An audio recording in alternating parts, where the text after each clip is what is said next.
Hey, Brigham with Drift here. In this video, 6 things I think you should know about the Korua dart. Before I get into the details, check out my specs and my biases below so you know where I'm coming from as a rider. We own the boards we talk about, get them in a variety of conditions, and then let you know what we think. So a little bit of background on this. If you're going to try the best powder boards out there, this one's definitely on the list. I rode the Transition Finder earlier this season. I liked it, but I didn't love it. And then on a really deep day a few weeks ago, I got on a friend's Pin Tonic, and that was a lot of fun. And I just like, man, I got to try that dart. Again, with the Swallowtail, really just the quintessential powder shape from Korua. So I got a hold of it, and I've really enjoyed it. This is right up there with some of my favorite powder boards now. I got this in the 164. That's the biggest size they make. For more all-around use, I would probably go maybe one size down, but I wanted this for the deepest days, especially low angle. And kind of where I'm coming from here is the Storm Chaser, which is easily one of my favorite powder boards. I have it in a 157, but I found that on the deepest days, it can be a little short and a little narrow. They do make a 160, which I haven't been able to get on, but it's not really any wider, it's just longer.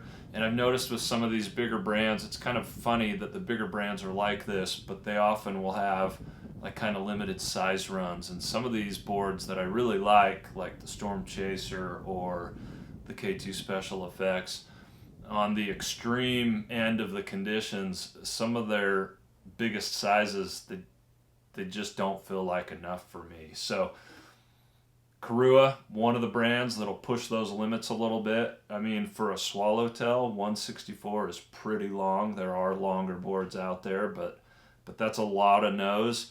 And then this thing is quite wide as well. I think it's 28 centimeters at the waist, and really love that width. Combining a lot of nose plus plenty of width on the deepest snow, especially low angle, it just really helps with the float. And definitely wouldn't underestimate even just a little bit of toe and hill overhang and how much that drags in low angle powder. So this was awesome. It might not be the perfect size to talk about, but I never felt like this was too big. I was actually a little nervous about it, like, man, that thing might feel pretty cumbersome, but in all conditions, it never felt like too much. So the first thing I'd share is to back up Korua's marketing on this board, which is that when you look at it, you're going to go, oh, that is a powder board. And what they'll say is, that's true, but this is just as much about carving as it is about the powder. And I would just back that up and say that absolutely as much a carving board as it is a powder board. So to me, someone who gets this board wants something that's going to be phenomenal on a great powder day and then be really fun to carve aggressively on groomers. It's fine for whatever else you might do with it, but I honestly wouldn't even talk about any of that other stuff. This is about powder, and it's about turning. I did take this through some really nasty crud because it's my duty, and honestly, I was surprised by how composed and capable it was, but that wouldn't be my first pick for what this board is for. It has a pretty significant amount of camber. About halfway down the Swallowtail is the rear contact point, and the front contact point is almost like halfway up the nose. So it's a pretty long camber section and fairly aggressive. I've ridden some boards with more, and I've ridden them less. It's probably between like my standard Ink and the Pantera. It's probably a little bit between those two. It feels very intentional. It likes to be on edge. It's not like scary in its aggressiveness, I wouldn't say. It doesn't feel really catchy, but it's stiff. It's a fairly hefty board, and with that amount of camber, you can just tell that it wants to be on edge and be ridden with intention. From that standpoint, this carves right up there with some of the best boards that I've ridden, all season on edge. I would say the transition finder is just a little bit more locked in and maybe a little bit more stable at the highest speeds. We're talking like up in the 55 to 60 mile an hour range. But I like this quite a bit more in powder than the transition finder. So second thing I'd share, for as far as float goes, it's awesome. I do think that big camber section actually compromises the float just a little bit. If I was getting this just for backcountry powder, I would probably rather have a flat camber or even more of a backseat camber that maybe was just from the back of the inserts towards the tail. But you would give up some of that carving performance. So for a board with this much camber, it is really, really good in the powder. I did still set this back quite a bit. You can see these marks in some of the deepest low angle snow, but I was not able to overwhelm it from a float perspective. Third thing, when you look at this as a swallowtail, you might think that this is going to be really loose and surfy, and I would just say it's not. Compared to the transition finder, it's more surfy. I've also been able to get on the Pintonic, which is like this exact same shape, but with the pintail. If you like a little bit more stability and response from the back end and a little bit more to push against, then the Pintonic is a great option. But even then, this just isn't super surfy and slashy. It's more about getting on edge and making turns. It's pretty good as far as something this long and wide, being nimble. Like I had a good time with it in the trees.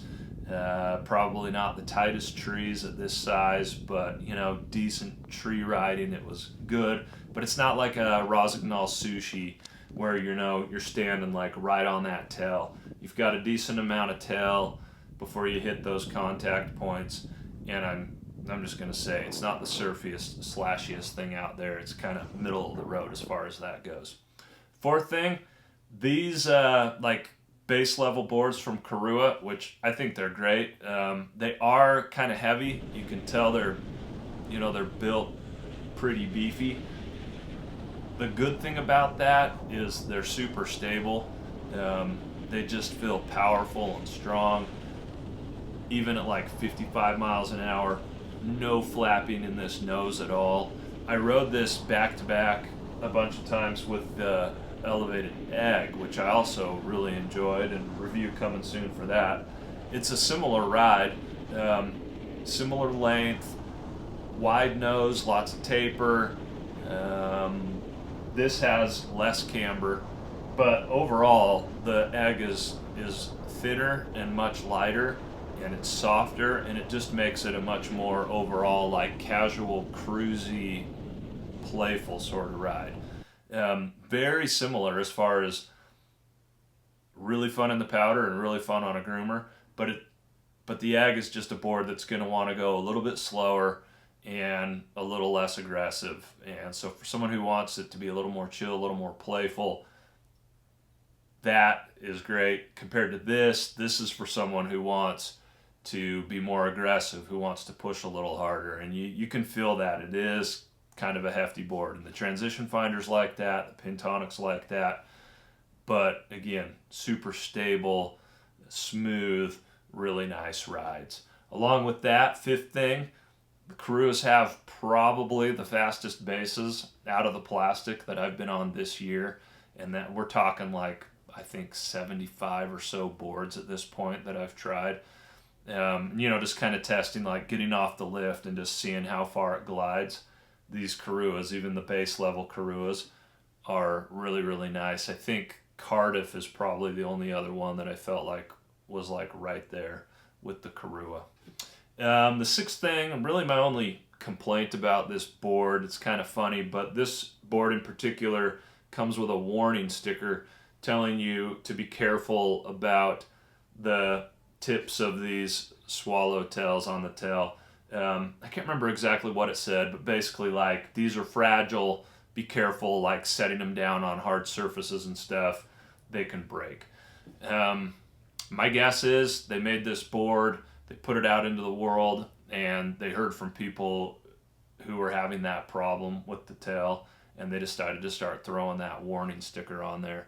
It's not a huge deal. I'm super OCD with my stuff, and I'm very careful, and I doubt I'll ever hurt those. But to me, I just don't love that. I think if you have a design that requires a warning label like that, that's like, hey, this part of this board is fragile, you know, be extra careful with it, I think you need to change the design. Of course, we know that you want to be careful not to run any part of the edge of your board into hard surfaces, right? You can compromise the edge or the sidewall or whatever. That's true of every board. But to need like its own specific sticker, that's kind of a turn off to me. Again, not a big deal. I'm not worried about it at all. But if I were them, I'd just be like, do a different design so you don't need to put that sticker on there. That is the Korua Dart. Ended up being easily, you know, one of my favorite powder boards of the season. Had a great time on this in the backcountry. If you want something that's going to provide optimal float in the POW and be really fun on the groomer, whether you're like, you know, ripping really hard S-turns or you're bombing and doing really drawn out super high speed turns, this is a really fun option for the rider who, you know, likes to push hard and ride with some intention. Hit me up below with your comments and questions. Love to hear from you. Thanks for watching, and we'll see you next time.